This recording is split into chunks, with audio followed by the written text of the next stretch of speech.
Hello, welcome back to my channel. Today's video, I just wanted to do this little country scene, little cottage, couple of cottages, and some simple sort of background hills. This could be any sort of scene somewhere in Yorkshire or even Wales or anywhere like that where there's lots of countryside.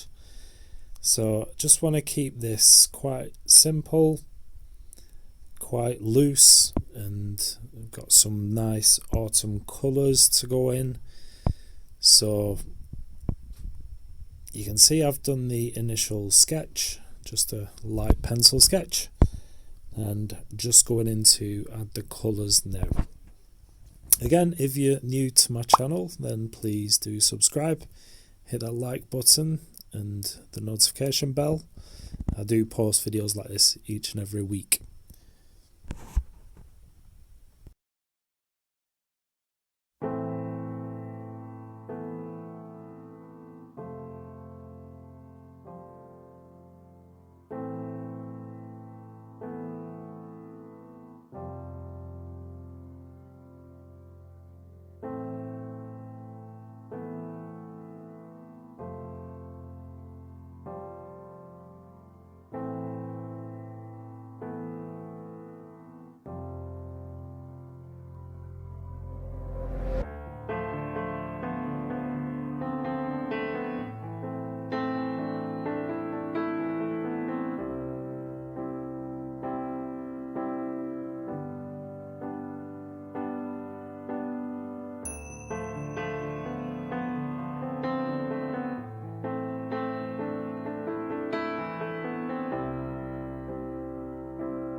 It's always important in any painting scene just to be aware of where you want the sunlight to be, or the light source to be placed.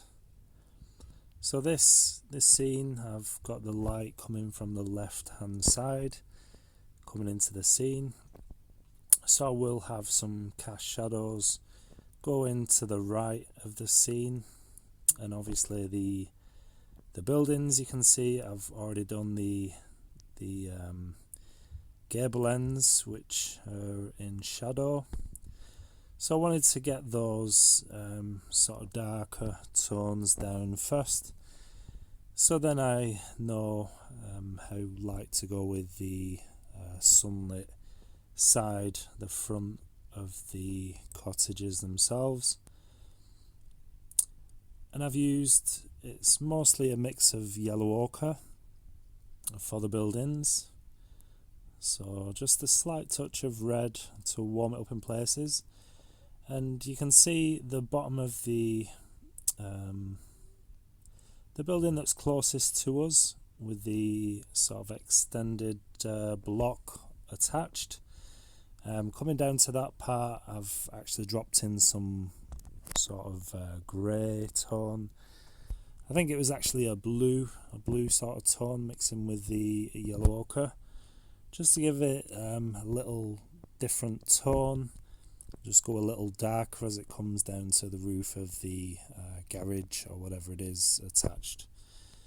So you can see the two tones, it gives that nice effect. I like to do that when I'm painting buildings. And again, just being aware of where my light's coming from. So I'm just going ahead and painting the right side of the tree, just giving that darker, another glaze. And it's just at the moment just concentrating on covering the whites of the paper. Again, this is Arch watercolour artist block, and I'm using my 3 brushes. I will be using the liner brush for some of the tree on the left hand side and just some line work. And this brush that you see me using is, I think it's the Raphael brush. It's a small sort of squirrel mop, I think. And it's a nice brush. It's got a nice point in it, so it's allowing me to, it holds plenty of water, and it's allowing me to have a nice pointed edge, so I can get some more accurate sort of finer details. And this is just a light mix of grey that I've mixed up on the palette. And of course got a shadow coming from the tree, which is a little bit of grey, a little bit of blue mixed into there, giving a nice cooler colour. And I think this scene, the hill behind the houses, is a bit lost, it's a bit pale, so I want to just go ahead and darken that down, so that at least the buildings sort of stand forward.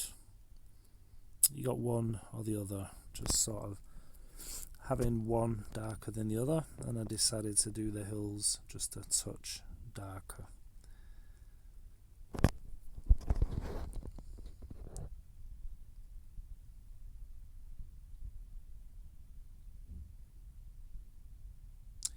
Oh, I've just noticed it's the Da Vinci brush that I'm using, not the Raphael. I do have a Raphael, Kolinsky I think it is. This is the Da Vinci. It's a synthetic and natural hair.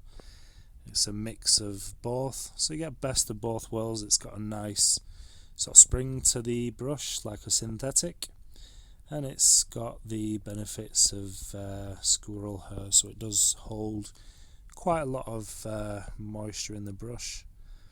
So I do like to use this. Most paintings I'll use this, as well as my squirrel mop brush. and then obviously finish off with a liner brush or a rigger. And they're the sort of three brushes I tend to use in every painting.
You can see how much the buildings actually pop as you place something dark just behind the buildings. Gives you a nice, although I could have done a bit more of a sharper edge to the building, but it helps define the shapes in front, So that's quite an interesting thing to do in your paintings. Have something really dark just to bring out the shape in the front. So that's what I do. And it's nice to always put some trees behind the buildings, and the darker the better. And just wanted to go over and just define some edges of the hill as well.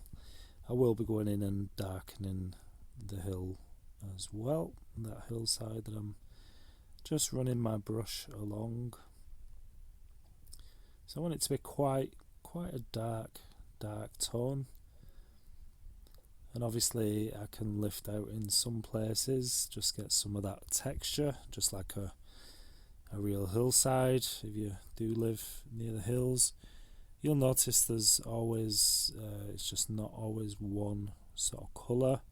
You have different tones in there, different sort of greenery, different sort of plants growing, or anything like that. You might have heather on the hillside or anything like that, so it's never a straightforward one sort of colour. And you can see the difference that's made as I've coloured the front of the buildings now. It's a nice warm yellow mix, and that looks well with the shadow side of the right hand side where the buildings cast in shadow. So just got the doorways, the windows, just the final sort of details that I want to add, and also just touch in some more dark for the back of the houses. You can see really how much the buildings stand out. It brings them forward as you put darker tones behind. Just helps that just to stand out.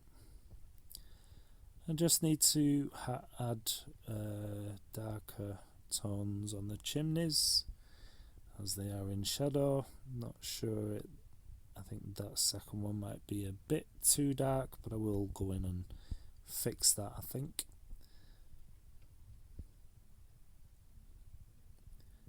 Just place a darker tone on the right hand side of the tree, and also more shadow cast by the tree, and that helps us. It helps determine where the light source is coming from. When you got these strong dark shadows going across the paper, then it makes it clear where the light source is coming.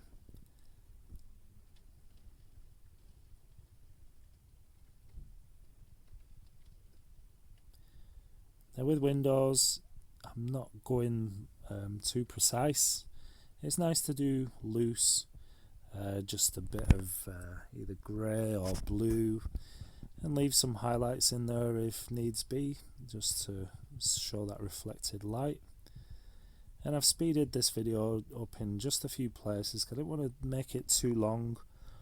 I did spend a little bit more time doing this painting because I wanted to just get a bit more detail, a bit more realistic sort of look, but with maintaining that sort of loose impressionistic style. So I think I will add some ink, some line work, just to define the windows and just a few lines here and there. But overall, I'm thinking this one is near enough done. If you like this, then please drop me a comment, let me know what you think.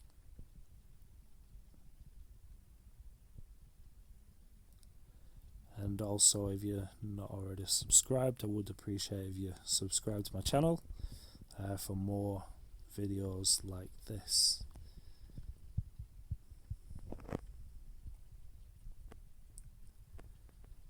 There really isn't much else to do. I'm just adding the final dark touches, just a little bit of line work here and there, just a few bits of detail. You can see I've actually grabbed another brush and I'm just I think it's called I'll just dabbing the paper, getting some of that texture on the trees, and just darkening the hill on the right hand side.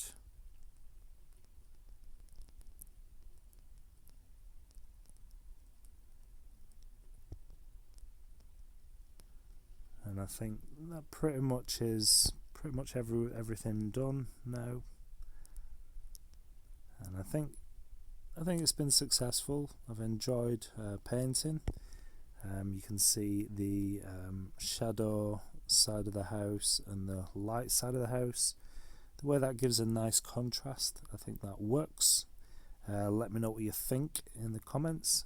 And you can see that I've added some line, some ink, just some of my pen, just to add some more, just to define some of those lines. So I hope you like this video. I hope you've learned something new. Take care and thanks for watching, and I'll see you again in the next video real soon. Bye bye.